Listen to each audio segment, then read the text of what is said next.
The CapeCoastcastle is one of about 40 slave castles, or large commercial forts, built on the Gold Coast of West Africa, now presently Ghana, by the European traders. It was originally a Portuguese trading post, established in 1555, which they named Cabo Corso.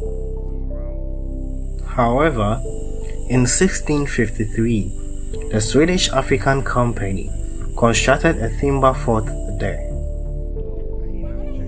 It was originally a center for the trade of timber and gold. It was later used for the transatlantic slave trading. Other Ghanaian slave castles include Elmina Castle and Fort Christiansborg. They used to hold slaves before they were loaded onto ships and sold in the Americas, especially the Caribbean. The Gate, the door of no return, was the last stop before crossing the Atlantic Ocean. On your arrival to CapeCoastcastle, you are going to be given an initial 20 minutes to take pictures, videos and refreshing up before the tour guide joins you on your tour. Please continue the rest of the video, as the tour guide is here to tell us the brief history of the CapeCoastcastle and how the transatlantic slave trading began. How Ghana looks like. When you look at this place, intentionally, you realize that this place is very small to hold 200 enslaved or 200 human beings. And for 200 people, the only source of life to care for them were the 3 bins out there. I hope you can see that this place was very bad. The conditions were very poor. And there are some trenches. 1, 2, 3. Can you see the trench? Yes, please. The feces and the waste of the African men go through this trench to the ocean. And look at something here. Can you see the floor? Yeah. You see there are bricks. Can you see the bricks? Yes, yes. This is the original floor of the entire male center. These bricks, is the original floor of the entire male center. And I'm going to show you something that is going to change your lives today. You see, I'm the only person who is not standing on bricks. We are all standing on bricks. I am not standing on bricks right now. I am standing on a square-like shape, and that square-like shape is different than the floor on which you are standing. Do you see it? Now let's move out and let me explain to you why there are 2 different ways. First shape.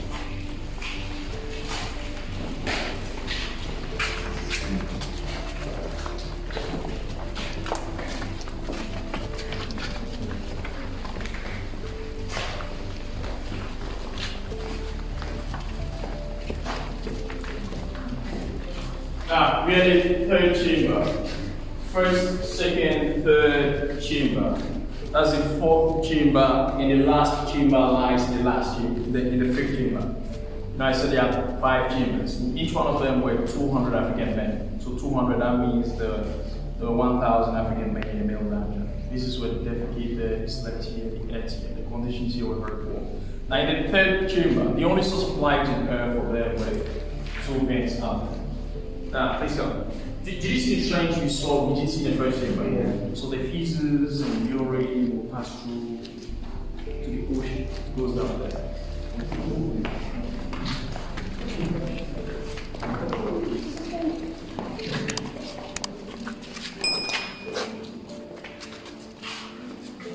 Now, can you see the bricks?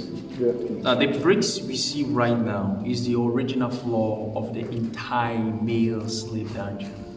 We were supposed to be seeing bricks all over. We were supposed to be standing on bricks all over. Do not forget, slavery lasted for over 250 years because the African men were brought here over time, were defecating, sleeping, eating, dying, bleeding, crying. With that, there was a decomposition of feces, urine, blood, food remains, and human remains, which eventually covered the bricks. And this is it. The reason why we can't see bricks here was because the floor of the 1st chamber was excavated by archaeologists from the University of Ghana. And after they excavated the floor of the first chamber, did you see that portion I was standing on? Yeah. That one was left as a reminder or as an evidence.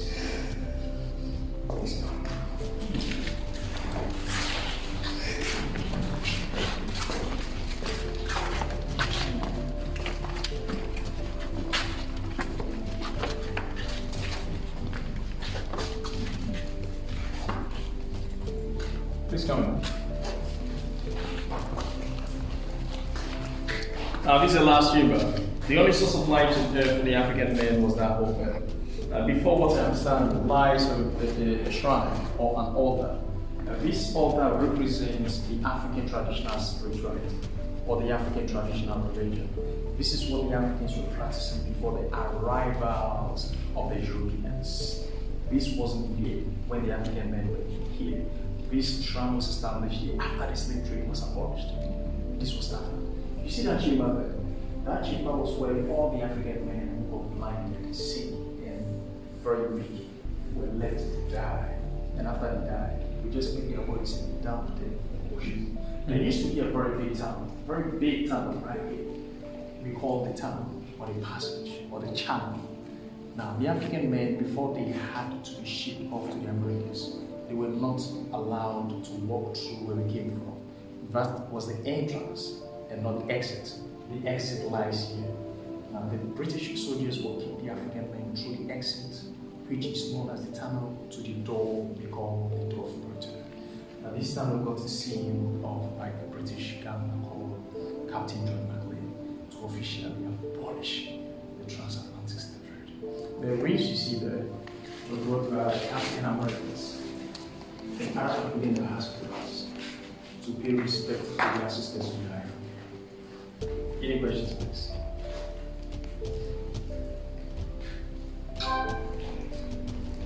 You can have a look. You can go there, okay? Just have a look before you go out.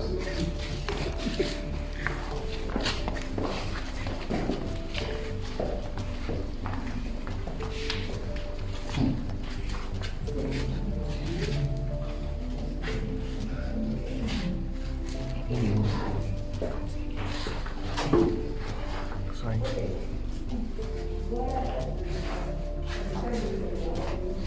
That is a security post. Yeah.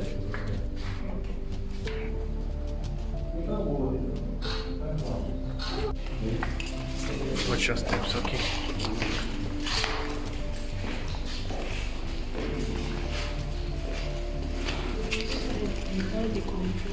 Yeah.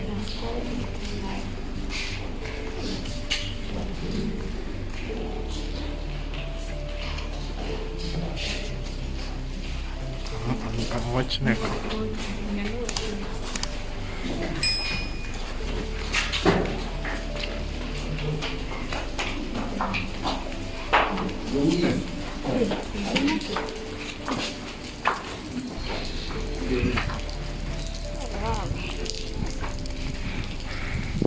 Do you like it, Capecoastcastle? Oh, yeah.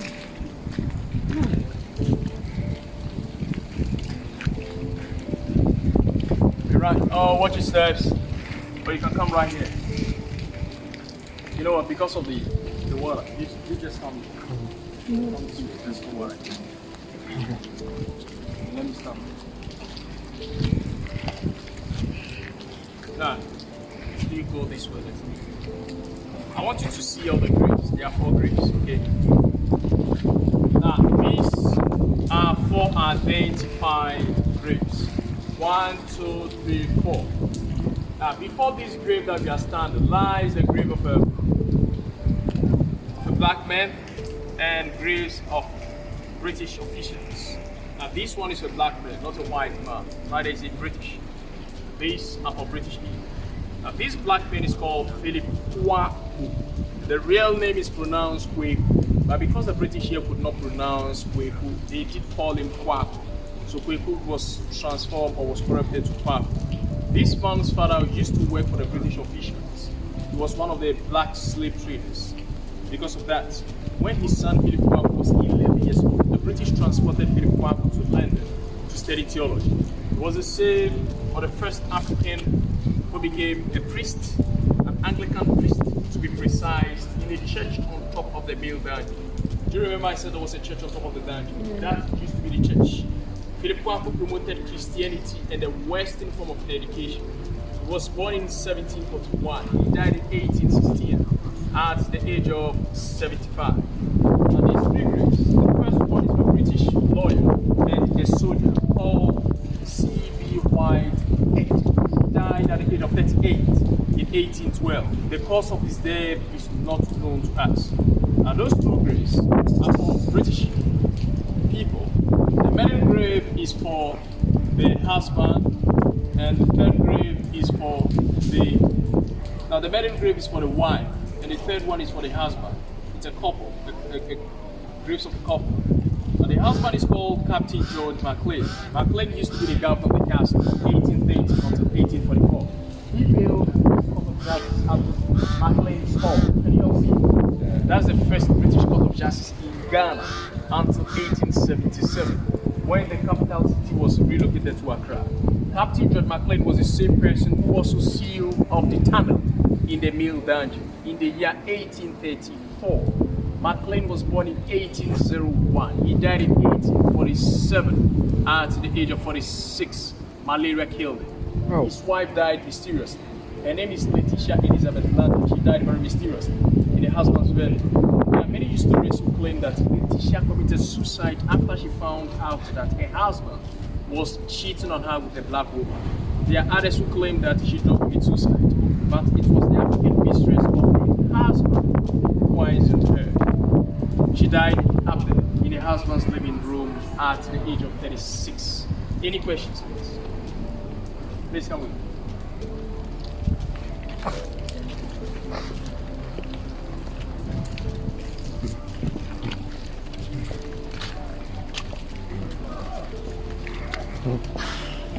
Finding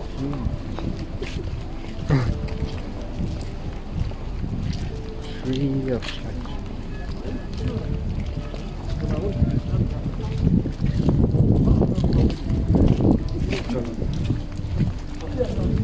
I don't want to miss out on the history.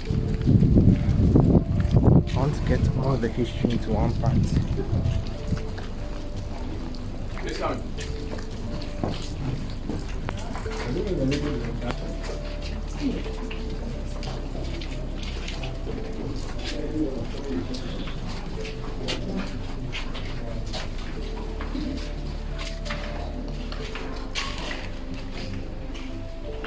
Oh, please come in.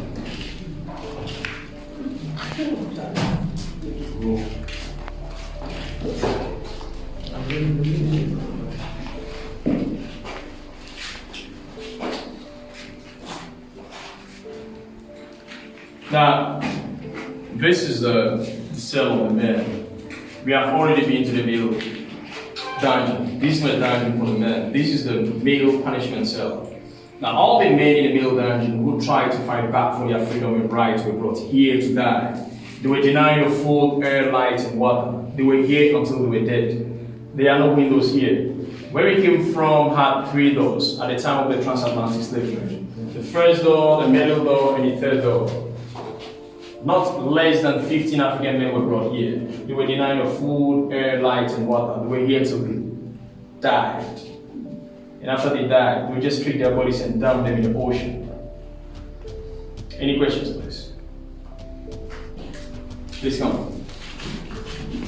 What you heard of? You know, many people forget the same. First one, second one, and third one. Do not make sure you bend down till you come out. Crowd and stuff like this. The call will be short.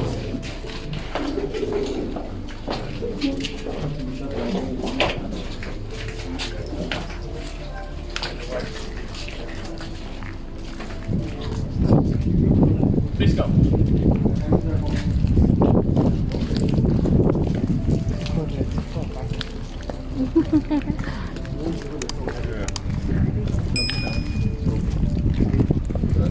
Let's go for it.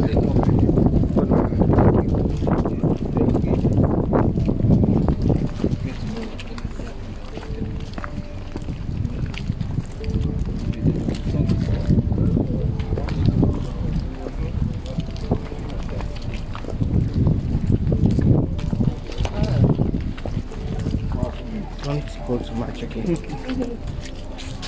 Don't go too much. Yeah, it's okay. Now, this small place is not a cell. Do you remember back in the middle dungeon, I said there was a big tunnel where all the African men were forced to walk through to the door of no return? Now, this is how the tunnel system looks like. This part of the tunnel system is very wide and very deep. This is not where the African men came out from. This is where the English soldiers will stand like this and urge them, go! All the African men who refused to go through were being shot in the head. From this angle, they'll just kill them. Please, it's very deep, very wide, nobody goes there. Let me show you. If you want to have a look, really go back a little. That's fine. So watch your head, that's the first step. You take a step, you just stretch, your chest like this. You watch your head and you come out. If you take more than a step and you go there, I don't know how you get it. Because the tunnel has been sealed off spontaneously. There are holes in between. Until the end of the okay. tunnel. So I don't know whether you go back or forward. Just make sure you do that and you come out. Hopefully.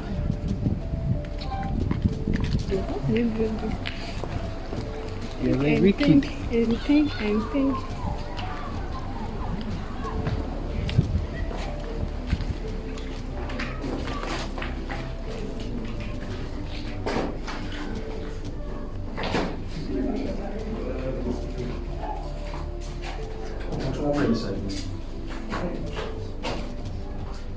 Who can tell us where we are, please?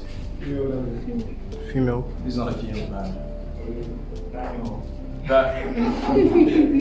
That's not dining hall. Yes, water. We're in the tunnel system. We just saw a point. That's a middle point of the tunnel. And from where we are standing, we're supposed to see the male dungeon. Where we came from, where we did see the altar or the shrine. The reason why we can't see it is because the tunnel got sealed off spontaneously. That is why we can't see it. The tunnel got sealed off in the year 1834 to officially mark the abolishment of the transatlantic slave trade. There used to be a very small door here, very small door like this. We call that door the door of no return. This was the final exit of all the enslaved African men in the middle dungeon. Whoever that goes through this door never comes back alive or comes back dead, either alive or dead. When you walk through this door, that's the end of you. You'll never come back to Africa.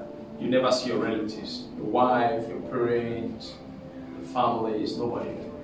The door of no return. That's it. The conception. You go through that door, you never come back. Very small door. Now this door of no return got sealed off because the sea waves behind these walls were very violent and strong. Anytime the British soldiers walked the African men through this door, they were being, interrupted. The sea waves kept interrupting. That is why the British architects sealed this door off and another door of no return was established. That is where I'm taking it to. Any questions, please?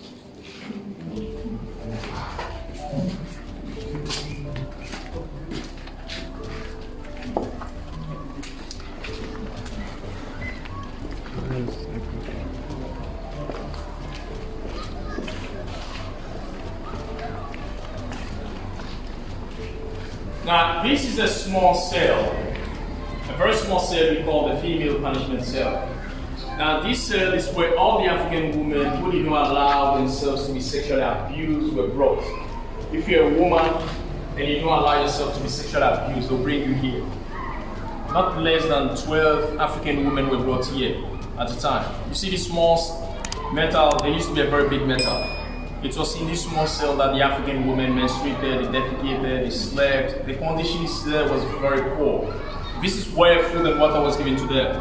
Many of them died there because the conditions were very poor. It was very starving. You can have a look if you want to. But please be very mindful, there's a very big hole there. That hole is part of the drainage system. It's part of the gutter. Now the water will just go through to the ocean. Do you see how the gutter is being fully, arranged and constructed? Do you see the gutter is out there? Gutter from away, almost away.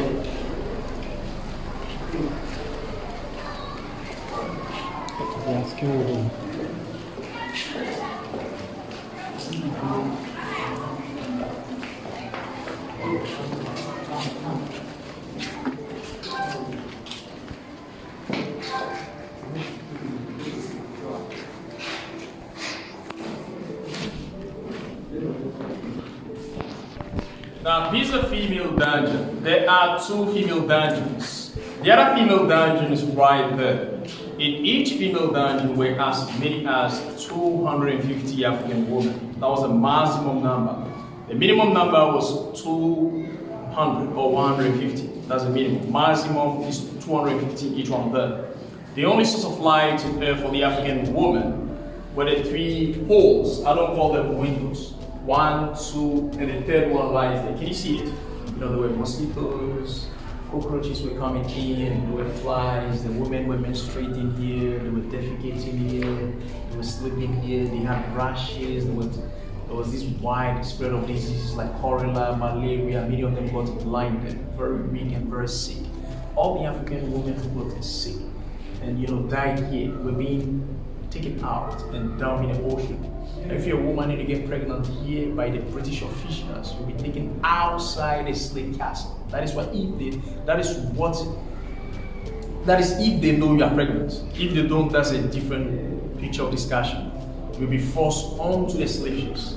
But if they know you are pregnant, they'll take you outside to give birth. After the African women had given birth, they were allowed to nurse their children to some ages, like 4, 5, or even 6 years.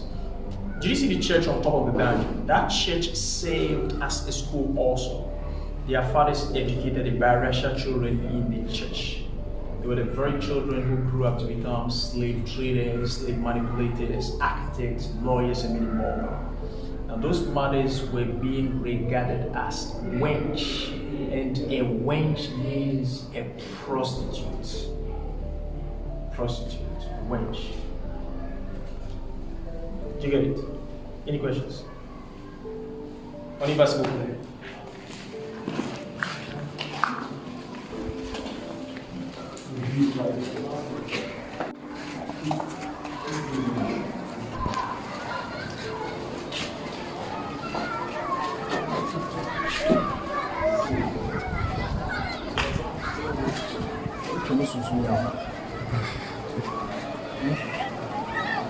Now, before what they are all stand lies the door of no return.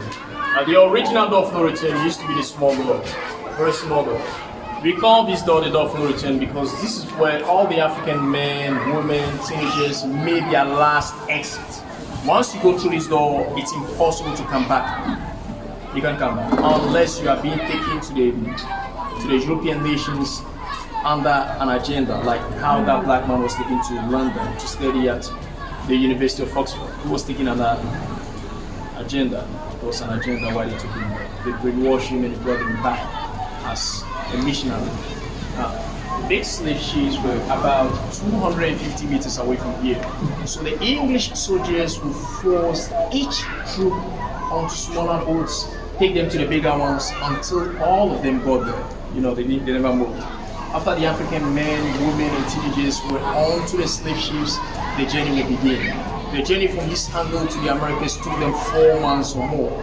Many enslaved Africans committed suicide because the conditions were very poor. The conditions were very bad. About 46% of all the Africans who got transported from the West African region to the New World were being transported by the Portuguese. And Portuguese normally transported Africans to Brazil. That is why Brazil has a very large population of African people. Today we are going to walk through a door, many walk through, and they never came back. But I promise you that we are going to come back. Please come with me.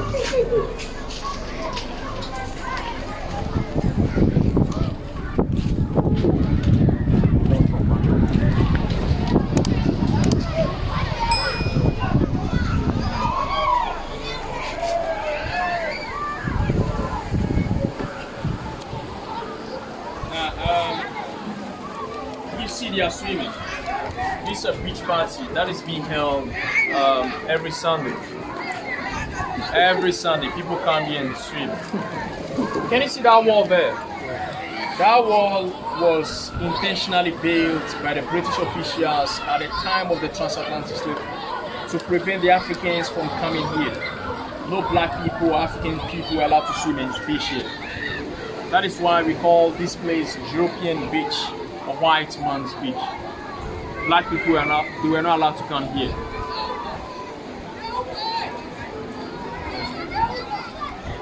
Now,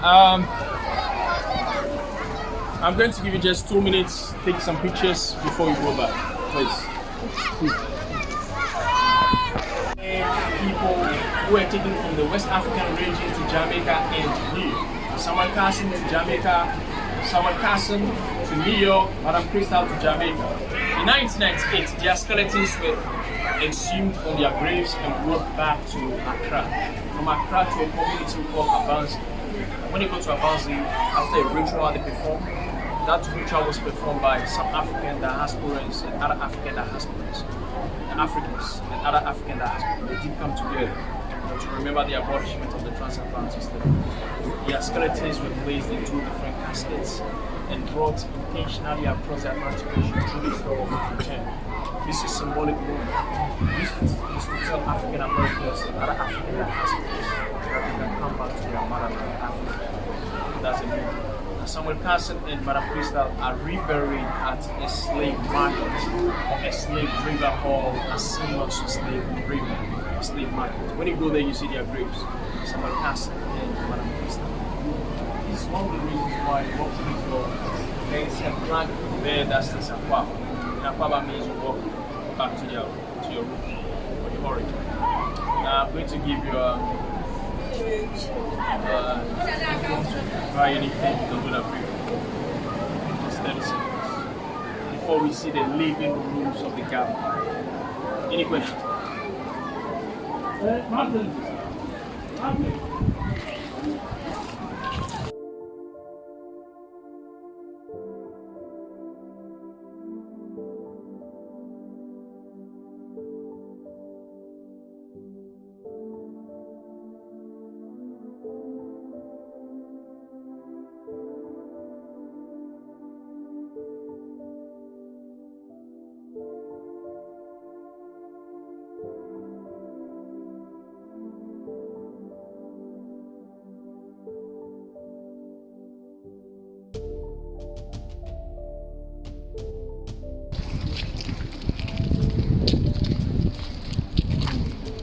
Okay, let's see the living rooms of the governor.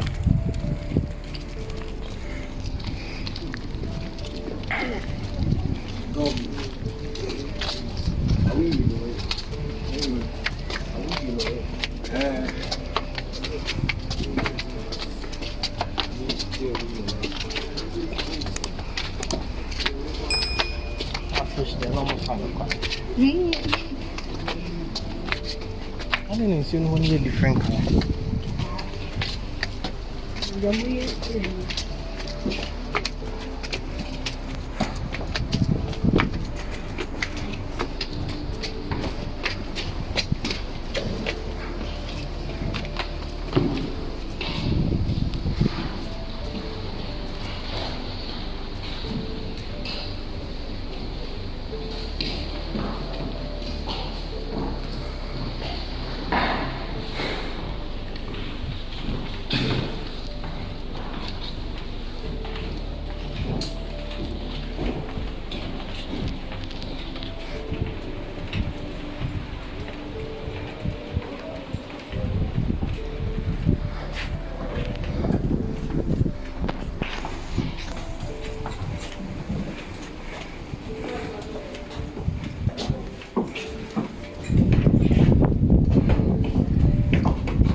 Nine windows, and over there lies the bedroom of the governor, and that has 5 windows. Can you feel it? This place is very airy as compared to the conditions in the dungeon. Now I'm going to give you just 45 seconds. You just have a look before we see the church on top of the dungeons of the mayor.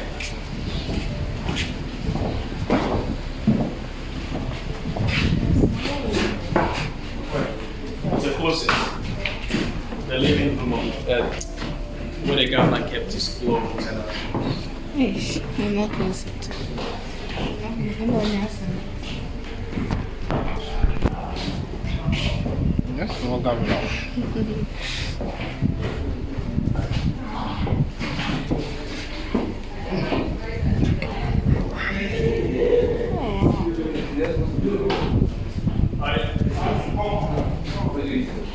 it's a closet.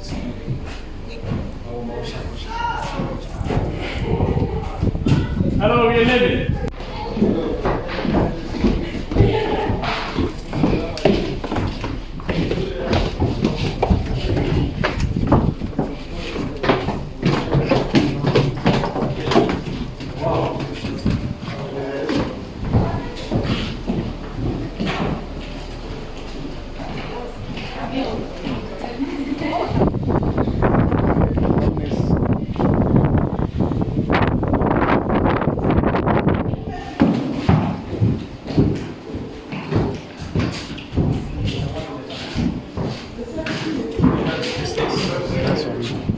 Hello, this way. I've never been to this side of there. This way, please.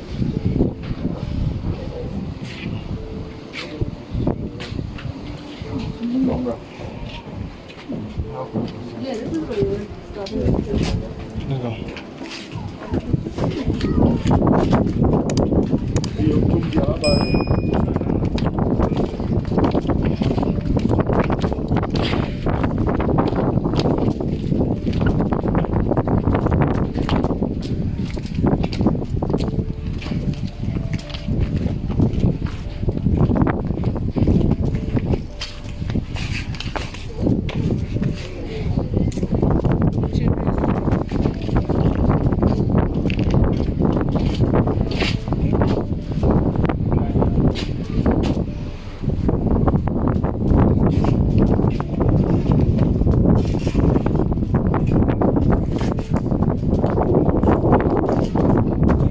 Yeah, the cannons are located everywhere here in the castle. In the south, on the north, on the west, and on the east. Now, because of gold, there was a strong drive. When the British people were here, other Europeans like Portuguese, Swedish, they wanted to take over CapeCoastcastle. So the British, knowing that, had to protect the castle against other Europeans. So they intentionally brought the cannons to face the ocean. Anytime other Europeans came closer to CapeCoastcastle with their ships, we easily identify them and put the balls, which call the cannonballs, in the cannons and fire them to go very far away to fight back, to hit whatever that is coming to CapeCoastcastle. Now, before what we are all standing lies the Church called Society for the Propagation of the Gospel. Now, this was the church on top of the main dungeon. Now, this one is, it's a small hole. We're to keep in this to eventually reach the main dungeon where we did City Hall from this side. So that's what the British worship God in the church and the same people, the Africans, in the dungeon. This is very, very, very important. The Bible prays like the way we do in churches. And the same people come from the Africans in the dungeon. We have converted this into a true life. And 90% of the books in this library were brought back